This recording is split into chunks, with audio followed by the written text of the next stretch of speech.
تو شریعت کہتی ہے بلوغت پوبرٹی، کہ اگر وہ میچورٹی کی عمر کو پہنچ رہے ہیں تو پھر حج یا دوسری عبادت اس وقت فرض ہوگی. اس سے پہلے جو بھی کریں گے ان کے لیے وہ نفل بنے گا، فرض حج اس کے لیے باقی رہے گا. ناظرین، یہاں وقت ہوا ہے ایک ہلکے سے وقفے کا. دیکھتے رہیے ہمارا پروگرام. مختصر بریک کے بعد حاضر ہوتے ہیں. محمد سید الكونین والثقلین. ناظرین، وقفے کے بعد دوبارہ آپ کی خدمت میں حاضر ہیں. وقفے سے پہلے ہم قرآن و سنت کی روشنی میں کچھ ہدایات دے رہے تھے. اس کے بعد اس میں اگر کوئی آپ سوال کرنا چاہیں یا کوئی بات ہو وضاحت طلب، چاہے وہ مدینہ منورہ کے سفر کے بارے میں یا حج کے بارے میں، آپ پوچھ سکتے ہیں. جی، آپ کچھ پوچھنا چاہتے ہیں؟ جی شیخ، حج کے ٹائم پہ قربانی کا جو مسئلہ آتا ہے، ہم نے کہیں پیسہ دے دیا اور ہمارے نام سے قربانی ہو گئی، ہم اس میں کہیں سے شامل نہیں ہیں، جبکہ رسول پاک صلی اللہ علیہ وسلم کے لیے میں نے سنا ہے کہ جب وہ حج کے لیے گئے تو اپنے ساتھ قربانی کا جانور خود لے کر کے گئے. تو یہ کہاں تک کہ کتنا ہم کو قربانی کا وہاں پہ اجر ملتا ہے اس کا؟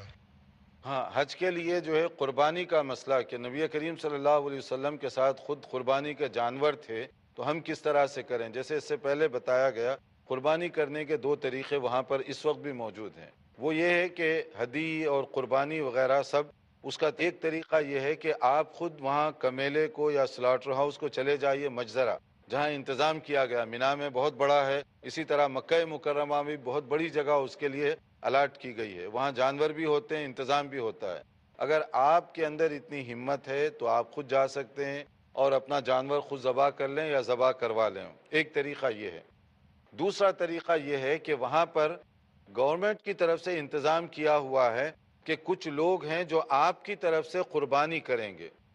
آپ کے لیے یہ ہے کہ وہ ٹوکن خرید لیں، پیمنٹ کر کے ٹوکن لے لیں، آپ کو وہ دے دیں گے ٹوکن. اس کا معنی یہ ہے کہ آپ کی طرف سے وہ قربانی کریں گے. اب وہ سپروائز بائی گورنمنٹ ہیں کہ گورنمنٹ پورا چیک کرتی ہے کہ مثلا آپ کے 100 ٹوکن فروخت ہوئے، 100 جانور وہاں پہنچنا چاہیے اور 100 جانوروں کی آپ قربانی کریں گے. پھر وہ جو قربانی کریں گے ان کا گوشت محفوظ کر کے غریب ملکوں کو گورنمنٹ اپنے خرچے پہ پہنچاتی ہے. یہ دونوں امکانات ہیں. تو دوسرا جو آپشن ہے آپ کے لیے ایزی بھی ہے اور گوشت محفوظ حالت میں غریب لوگوں تک پہنچایا بھی جاتا ہے. شیخ، ایک اور سوال اس میں کہ جیسے آج کل بہت ساری کمپنیز ہیں یا بہت سارے پروفیشن ایسے ہیں جس میں آدمی کام کے لیے بھی جاتا ہے اور اس کا حج ہو جاتا ہے. سپوز وہاں پہ حج کوریج کے لیے بہت سارے چینل کے لوگ آتے ہیں اور وہ پیڈ ہوتے ہیں چینل کی طرف سے. حج کی نیت ان کی ہو جاتی ہے کہ احرام میں رہیں گے، حج کر لیں گے، سارے ارکان پورے کریں گے. تو کوئی دوسرے کے پیمنٹ سے کیا، پیسے سے کیا ہم حج کر سکتے ہیں؟ ہاں، یہ بڑا اہم سوال ہے جو وہاں بھی لوگوں میں کثرت کے ساتھ یہ پیدا ہوتا ہے کہ اگر مجھے کسی نے دعوت دی اور میں حج کر رہا ہوں یا میں اپنے کسی کام سے گیا، جیسے مان لیجئے میڈیا والے ہیں یا ڈاکٹر کو لے لیجئے، مثلا ڈاکٹر صاحب وہاں پر چلے گئے اپنے کام سے، لیکن وہ حج بھی کر رہے ہیں، تو کیا ان کا حج ہو جائے گا؟ طریقہ یہ ہے کہ ہو جائے گا. وہ اس لیے کہ حج کرنے کے لیے یہ ضروری نہیں ہے کہ صرف آپ ہی کے پیسے ہوں. اگر آپ کوئی کام کر رہے ہیں، مانگ کر نہیں، بھیک مانگنا یہ منع ہے حج کرنے کے لیے، لیکن یہ ہے کہ آپ کے جاب کا ایک حصہ ہے، تو آپ وہ کام کر رہے ہیں اور باقاعدہ حج کے لیے جو اصول ہیں، مثلا احرام پہننا، مینا، عرفات، مزدلفہ وغیرہ وغیرہ جو مناسک ہیں وہ پورے ادا کریں گے تو آپ کا انشاءاللہ حج ہو جائے گا. کیونکہ حج کے زمانے میں بزنس کرنے کے لیے حاجیوں کو منع نہیں کیا گیا. اگر کوئی حاجی حج کرنے کے لیے جا کر وہاں کوئی خرید و فروخت وغیرہ یا بزنس کرتا ہے، اس سے نفع بھی کماتا ہے، تو وہ جائز ہے اس کے لیے. مگر شرط یہ رکھی گئی کہ آپ چاہے بزنس کریں یا کوئی کام کریں، حج کی عبادت میں فرق نہ آنے پائے. عبادت اور اس کے جو مناسک ہیں، ارکان حج، وہ پورے کرتے جائیے آپ، انشاءاللہ تعالی آپ کا حج بھی ہوگا اور پلس آپ جو کام کر رہے ہیں وہ کام بھی ہوگا. ہاں، اگر آپ کا جو مینیجر ہے، سپروائزر ہے، اس کو اعتراض ہے تو آپ اس کے ساتھ ایڈجسٹ کر لیں. اگر وہ اجازت نہیں دے رہا، آپ چوری سے احرام پہنیں گے، پھر وہ غلط ہو جائے گا. وہ کہتا ہے کہ نہیں، میں نے جو جاب کے لیے آپ کو رکھا ہے، اگر آپ حج کریں گے تو وہ ڈیوٹی نہیں کر سکتے، تو اس لیے میں اس کی اجازت نہیں دیتا. جیسے پولیس ہے، مثلا پولیس کا کام جو ہے وہاں پر سارا نظام سنبھالنا ہے. اگر پولیس بھی احرام پہن لے تو پھر اس کا نظام گڑبڑ میں آ جائے گا. اس لیے اگر ان کا آفیسر یہ کہتا ہے کہ آپ احرام نہ باندھیں، پھر بھی وہ احرام باندھے تو وہ غلط ہو جائے گا، کیونکہ اس کی ڈیوٹی پر فرق آئے گا. لیکن کچھ ایسے جاب ہیں جن کی ڈیوٹی پہ کوئی فرق نہیں پڑتا، کوریج کرنا ہے منا سے بھی، عرفات سے بھی، مزدلفہ سے بھی، ہر جگہ ان کو جانا ہی جانا ہے، احرام باندھ کر نیت کر لیں گے تو دونوں فائدے ہو جائیں گے، ڈیوٹی بھی خراب نہیں ہوگی، عبادت اور حج بھی ہو جائے گی۔ ایک مسئلہ اور آتا ہے شیخ، حج سے پہلے ہم عمرہ کرتے ہیں، مان لیے عمرے کی نیت سے ہم نہیں جا رہے، ہم کسی کام سے خالی حرم میں جا رہے ہیں، وہاں پہلی بار ہم کعبے کو دیکھتے ہیں، تو لوگوں کا یہ کہنا ہے کہ کعبے میں یعنی مسجد حرام میں داخل ہونے سے پہلے ہماری نیت پہلے ہم کو عمرہ کر لینا چاہیے۔ عمرہ ہم کسی وجہ سے نہیں کر پائے کیونکہ کسی ضروری کام سے ہم وہاں پہ گئے، ہم کو کام کو زیادہ اہمیت دینی ہے، تو پھر کعبہ اگر ہم نے پہلی بار دیکھا اور عمرہ بھی نہیں کر پا رہے، اس کے آخری وقتوں میں ہم بعد میں عمرہ کر رہے ہیں، تو کیا ایسے حالت میں دم دینا ضروری ہے؟ ہاں، اگر کوئی آدمی مکہ مکرمہ پہنچ گیا، کعبہ کو دیکھنے کے بعد عمرہ کرنے کی خواہش پیدا ہوئی، تو اس کے لیے اصل میں وہیں سے عمرہ نہیں کر سکتا، وہ اس کے لیے طریقہ ہے کہ میقات جانا پڑے گا، جو قریب ترین وہ باؤنڈری لائن ہے وہاں پر وہ جائے، وہاں جا کر احرام پہنے باقاعدہ، وہاں سے نیت کرے، پھر اس کے بعد وہ آئے گا، اس لیے کہ عمرہ یا حج کرنے کے لیے میقات سے نیت اور احرام یہ ضروری ہے۔ آپ مکے میں پہنچنے کے بعد اچانک اگر نیت کریں گے پھر واپس جانا پڑے گا، کیونکہ آپ نے احرام نہیں پہنا، آپ نے نیت بھی نہیں کی۔ تو مکہ مکرمہ کا جو نیئرسٹ بارڈر ہے، جو میقات یعنی وہ جو مقررہ جگہ ہے، وہ بہت قریب ہے، اس کے لیے اتنی محنت بھی نہیں ہوگی، وہاں جا کر آپ پراپر احرام باندھ کر آئیں گے تو پھر آپ کا انشاءاللہ تعالی عمرہ ہوگا۔ اور ویسے بھی اگر آپ کی نیت ہے تو یہ شرعی طور پر بھی غلط ہو جائے گا کہ آپ بغیر احرام کے مکے میں داخل ہی نہیں ہو سکتے۔ مکے میں داخل ہونے کے لیے عمرہ یا حج کرنے والوں کے لیے یہ شرط ہے کہ احرام کی حالت میں ہوں۔ اگر بغیر نیت کے آپ جا رہے ہیں وہاں کاروبار کے سلسلے میں، آپ کی عمرہ کرنے یا حج کرنے کی نیت نہیں ہے، اپنے جاب سے آپ گئے اور جانے کے بعد پھر آپ نے فیصلہ کیا کہ اب میں عمرہ کروں گا، پھر میقات پہ آئیں، اس وقت دم نہیں ہوگا، کیونکہ جو آدمی بغیر عمرہ یا حج کی نیت کے مکے میں داخل ہو وہ بغیر احرام کے داخل ہو سکتا ہے۔ جیسے مثال کے طور پہ کوئی کام کرنے والا ہے، سمجھیے پوسٹ مین ہے، وہ رہتا جدے میں ہے، مکے میں آ رہا خط ڈیلیور کرنے کے لیے مثال کے طور پہ، تو اس کا جو ہے عمرہ یا حج سے نہیں ہے تعلق، نہ اس کی نیت ہے، وہ تو خط ڈیلیور کرنے آ رہا مکہ مکرمہ میں، تو وہ احرام کے بغیر آئے گا اور اس پر کوئی پابندی نہیں ہے، نہ دم ہے نہ کوئی چیز ہے۔ صرف دم اس وقت ہوتا ہے جب آپ اگر یہ ارادہ کر لیں کہ میں عمرہ کروں گا اور کیے بغیر چلے جائیں گے، تب گڑبڑ ہوگی۔ تو جو لوگ ایسے کام کاج کے لیے جا رہے ہیں وہ نیت نہ کریں پھر عمرہ کرنے کی، آپ جائیں ویسے ہی، اور اس کے بعد جتنا آپ کا کام ہے پھر آپ آئیں، اور آنے کے بعد آپ پھر سے جو ہے ارادہ کریں عمرہ کرنے کا، تو یہ آپ کے لیے زیادہ ایزی ہوگا۔ ویسے بائی دا وے عمرہ کی جو لباس وغیرہ کی جو بات آپ فرما رہے ہیں کہ اس میں جو ہے نا واقعی دیکھنے میں لگتا ہے کہ وہ بڑا ہیوی ہے، اس کے ریسٹرکشنز وغیرہ، لیکن ٹائم بھی تو بہت مختصر ہے اس کا، اس میں شاید اتنی آپ کو پریکٹیکلی پرابلم نہ پیش آئے۔ ٹائم اس لیے محدود ہے کہ عمرہ جو ہے چند گھنٹوں میں ختم ہو جائے گا، حج کے لیے کام لمبا ہے، ٹائم بھی لمبا ہے، لیکن عمرے کے لیے تو اسی دن جس دن آپ پہنچیں گے اسی دن سامان رکھ کر آپ سیدھا عمرہ کر لیں، تھوڑی دیر میں آپ کا عمرہ یعنی 3 سے 4 گھنٹوں کے اندر پورا عمرہ ہو جائے گا انشاءاللہ۔ شیخ احرام کی حالت میں ہم وہاں پہ رہتے ہیں، احرام کی حالت میں جو اکوپمنٹس ہوتے ہیں کسی بھی میڈیا والے کے، کیمرہ ہے، ریکارڈر ہے، تمام چیزیں ایسیسریز ہیں، اس کو جب ہم کیری کرتے ہیں تو ہم کو اپنے جسم میں کیمرہ کیری کرنا پڑتا ہے، یعنی ہینگ کر کے جانا پڑتا ہے۔ ایسے حالت میں ہمارا جسم پورا کھلا ہوتا ہے، احرام کی حالت میں ایک بیلٹ لگی ہوتی ہے، تو احرام گرنے کے زیادہ خطرے ہوتے ہیں۔ تو اس حالت میں، اور دوسری چیز اگر ہم میڈیا میں چینل میں کام کر رہے ہیں تو ہم کسی کے پیڈ امپلائی ہوتے ہیں، اس نے ہم کو عمرہ کی پرمیشن دے دیا لیکن ہمارے جانتے بوجھتے اس کا نقصان نہیں ہونا چاہیے، یہ ہماری اپنی ذمہ داری بن جاتی ہے۔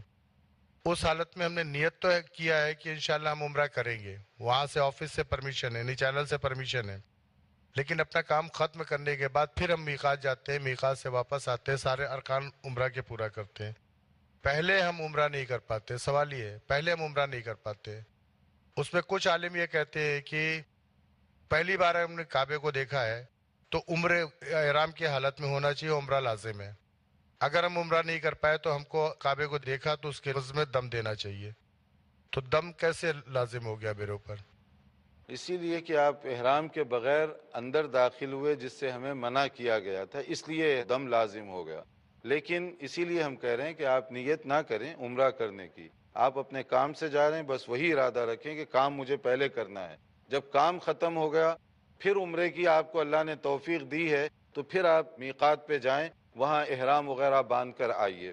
پہلے سے نیت نہ کیجیے، کیونکہ پہلے سے نیت کر کے داخل ہوں گے تو وہ شرائط ہوں گی. پہلے سے اپنے کام کی نیت رکھیں کہ میں کام سے جا رہا ہوں اور کام کیجیے، اس کے بعد پھر آپ جو ہے ارادہ کریں گے تو کوئی دم نہیں ہوگا انشاءاللہ. جی آپ کچھ پوچھنا چاہیں؟ اگر کوئی شخص حج کرنے گیا اور اس نے حج کے سارے ارکان مکمل کر لیے، لیکن اتفاق سے جو آخری طواف الوداع ہے وہ نہیں کر پایا اور اس کا انتقال ہو گیا، یعنی آخری طواف نہیں کر پایا، سارے ارکان کر لیے اس نے پورے، لیکن طواف الوداع جو ہوتا ہے وداع وہ نہیں کر پایا اور اس کا انتقال ہو گیا. وہ مرد ہے یا عورت ہے؟ مرد ہے. مرد کے لیے جو ہے طواف وداع یہ ضروری ہے، واجب ہے. اس لیے اگر کوئی طواف وداع کیے بغیر مکہ مکرمہ چھوڑ دے تو اس کے لیے دم ضروری ہوتا ہے. نہیں، اس کا انتقال ہو جاتا ہے، سپوز کہ اس کا انتقال ہو گیا وہاں پہ. اچھا، اگر انتقال ہو تو پھر کوئی چیز نہیں ہے، کیونکہ انتقال ہونے کے بعد تو اللہ تعالیٰ اس سے باز پرس نہیں کرے گا. جب تک اس کی سانس ہے اس وقت تک اس کے لیے مسائل ہیں. سانس نکل گئی، اس کو موقع ہی نہیں ملا طواف وداع کرنے کا، کوئی حرج نہیں ہے، کیونکہ اس نے طواف زیارت جو ہے 10ویں تاریخ کا طواف افاضہ وہ کر لیا تھا. اگر طواف افاضہ کر لیا تو اس کا حج پورا ہو گیا انشاءاللہ. شیخ ابھی تھوڑی دیر پہلے بھائی نے سوال کیا تو وہ بینڈ باجے کے ساتھ لوگ حج کرنے جاتے ہیں. ان جنرل یہ میں نے دیکھا ہے ہندوستان میں جانتا ہوں اچھے سے، حج سے پہلے بینڈ باجے کے ساتھ جائیں یا نہیں جائیں، لوگ کیا کرتے ایک دوسرے سے ملتے ہیں، رشتہ داروں سے، عزیز داروں سے، اور ان سے معافی مانگتے ہیں کہ میں مجھ سے کوئی زندگی میں غلطی ہوئی ہو تو مجھے معاف کر دو. حج فرض ہے. حج کے لیے جب ہم جا رہے ہیں دنیا بھر کی معافی مانگ رہے ہیں، یعنی ہم یہ سوچ رہے ہیں شاید وہاں سے ہم واپس نہیں ہیں، تو کیا یہ اسلامک پوائنٹ آف ویو سے اس میں کیا ہے؟ ہاں، اگر کوئی شخص جو ہے حج پر جانے سے پہلے رشتہ داروں سے معافی مانگتا ہے دل کی صفائی وغیرہ کے لیے، یہ ایک اچھی بات ہے، لیکن اس کا حج سے نہیں ہے تعلق. ہر وقت ایسے ہی ہونا چاہیے، اپنے دل کو صاف کرے. یہ نا اتفاقی لڑائیاں کدورتیں جو آپس میں ہو جاتی ہیں ان کو صاف کرے، یہ زیادہ بہتر ہے. اگر آپس میں رشتہ داروں میں کبھی اونچ نیچ ہو گئی، کبھی گرمی سردی ہو گئی، تو اس کا صحیح طریقہ یہ ہے کہ جب بھی آپ کو موقع ملے فوری طور پر آپ صلح صفائی کرنے کی کوشش کریں. اگر آپ راضی نامہ اور صلح صفائی کر لیتے ہیں تو یہ زیادہ بہتر ہے. جو آگے بڑھ کر کام کرے گا اللہ تعالیٰ اس کو ثواب دینے والا ہے. مگر حج پر آدمی جاتا ہے تو زیادہ پریپریشن کرتا ہے اور یہ آپس میں عفو درگزر میل ملاقات وغیرہ کرتا ہے، تو ایک اچھی علامت ہے یہ کہ حج پر جانے سے پہلے اس کے اندر تقویٰ پیدا ہو گیا. الحمدللہ. یہاں ہم اپنے پروگرام کو روک رہے ہیں اور ہمارے اس پروگرام کا بنیادی مقصد یہ ہے کہ ہم گھر گھر قرآن و سنت کی روشنی کو پہنچائیں، اس لیے کہ قرآن و سنت کے بغیر ہم نہ پاکیزہ زندگی گزار سکتے، نہ آخرت میں نجات کے امیدوار ہو سکتے. ہم تمام بھائیوں اور بہنوں سے گزارش کریں گے کہ وہ اپنے گھروں کو قرآن و سنت کی روشنی سے منور کریں، احادیث کی کتابوں کا مطالعہ کریں اور اس کے مطابق اپنے اعمال کو مرتب کریں. اللہ تعالی ہم سب کو خیر کی توفیق عطا فرمائے. والسلام علیکم ورحمۃ اللہ وبرکاتہ. مولاي صل وسلم دائما أبدا على حبيبك خير الخلق كلهم محمد سيد الكونين والثقلين والفريقين من عرب ومن عجم. هو الحبيب الذي ترجى شفاعته، هو الحبيب الذي ترجى شفاعته بكل هول من الأهوال مقتحم. مولاي صل وسلم دائما